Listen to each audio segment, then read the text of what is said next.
বুখারী শরীফে একটা হাদিস পাইলাম, আমার নবীজি একদিন মাহফিলে ওয়াজ করতেছেন।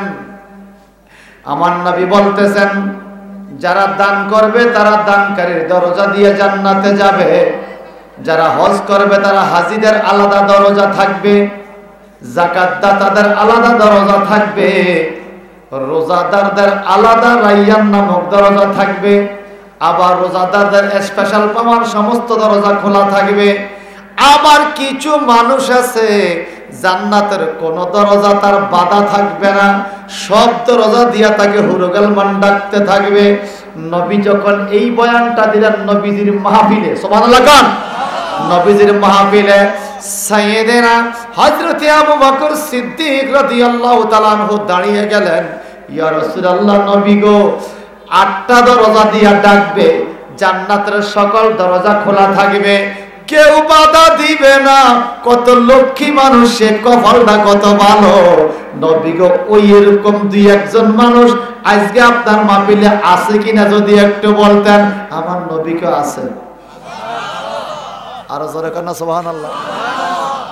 দেখো সাহাবীদের বিশ্বাস কি ছিল বলেন? সাহাবীদের ঈমান ছিল কে জান্নাতি কে জাহান্নামী আমার নবী জানে।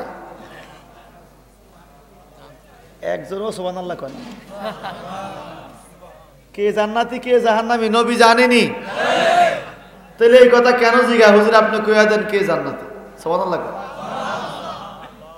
আল্লাহ কোরআনে বলে,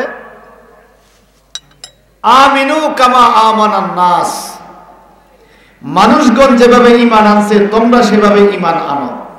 কোন মানুষ? আয় আমানা আবু বকর ওয়া ওমর ওয়া উসমান ওয়া আলী, সুবহানাল্লাহ কোন। তাফসীর রুহুল বয়ান আছে, আবু বকর সিদ্দিক, ওমর ইবনুল খাত্তাব, ওসমান বিন নুরাইন, আলী ইবনে আবু তালিব রাদিয়াল্লাহু তাআলা আনহুম, ওনারা যেভাবে ঈমান আনছে তোমরা সেভাবে ঈমান আনো, সুবহানাল্লাহ কোন।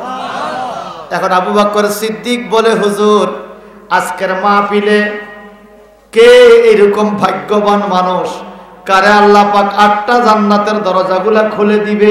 আছে কি এই লোকটা? আমার নবী কেউ আছে? সুবহানাল্লাহ। তাহলে হযরত আবু বকর সিদ্দিকের ঈমান ছিল নবী জানে, কথা কয় না, জানে কি না? নবী গো কে? এখন কম না, তোমরা ওয়াজ শোনো।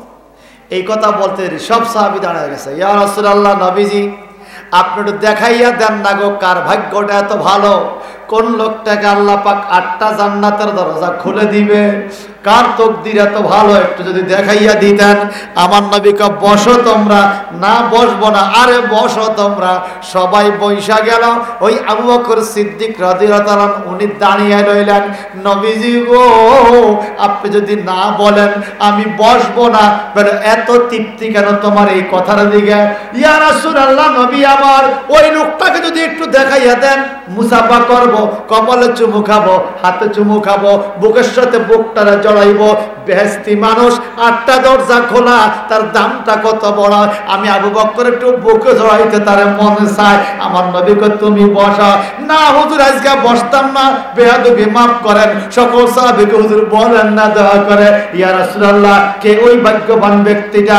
আমার নবীকে আবু বকর, শুনবা যদি শোনো, কালকে আমাদের ময়দানে তামার জমিন থেকে বিনা শর্তে, কোনো শর্ত মর্ত নাই, ডাইরেক্ট জান্নাতের সকল দরজা দিয়া ডাকতে থাকবে যেই মানুষটাকে, সে হইলা তুমি আবু বকর সিদ্দিক। আল্লাহু আকবার। আরো জোরে।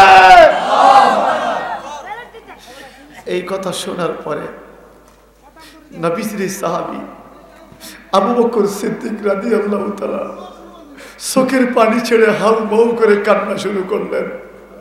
ইয়া রাসূলুল্লাহ, ইয়া হাবিবাল্লাহ, আমি আবু বকর সিদ্দিক ইবনে আবি কুহাফা, আমার কি যোগ্যতা আছে?